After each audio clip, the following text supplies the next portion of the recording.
बिस्मिल्लाहिर्रहमानिर्रहीम। मैं शुक्रगुजार हाँ मलक हनीफ बाले दा कि जिन्हें अपने चैनल ते आवन दा मैनू मौका दिता। तो मैं थोड़ा अपना वीर मलक वसीम बाला पंजाबी दौड़े लैके आया कि यार अब जग ते जिंदियां रवण मावा, यार अब जग ते जिंदियां रवण मावा, जिंदी मर जांदी ओ तां मर जांदा है। भावें होवे जग दा जग्गा ओ भी जित्ती बाजी हार जांदा है। ते जेड़ा मां दी कबर नू कंड करदा है ओ तां कक्खां वांगू सड़ जांदा है। ते जेड़ा मां दी कबर ते फुल पांदा है डुबिया होवे भी तां तर जांदा है, डुबिया होवे भी तां तर जांदा है। तू वो बंदा नौ पानी न पींदा जै तई मैं रात जुठाई ना, घर वंजन गुनाह समझेंदा है जदों कोलू जोरी उठाईया। तो मैं जरिए कोडो रो वंजना तेनू उंदा चैन कदाई ना, मैनू होली होली बेशक छोड़ वंजे हैं इंजे यकदम ज़हन तू लाए ना। मेरा सज्जन जो है ता नेकी कर दे कोई अनमोल निशानी, और तेरी शक्ल नू डिठिया साल पे होंदे न खा गई ये परेशानी।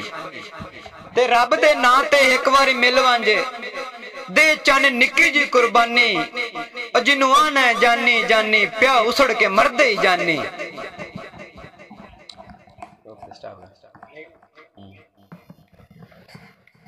रब्बा की करिए झल्ले दुख नहीं जांदे ते साडी उंज भी सुनदा तू नू, सानू वो भी गल्लां कर लेंदे जिन्ना कदे भी धोते मुंह नहीं।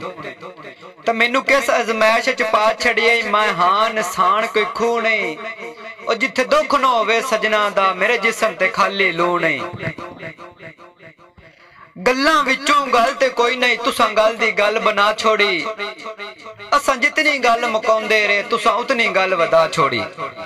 असां नित खलूस दी छां कीती तुसां झिड़कां नाल वंजा छोड़ी, असां लोकां नाल मुकाउंदे रहे तुसां साडे नाल मुका छोड़ी।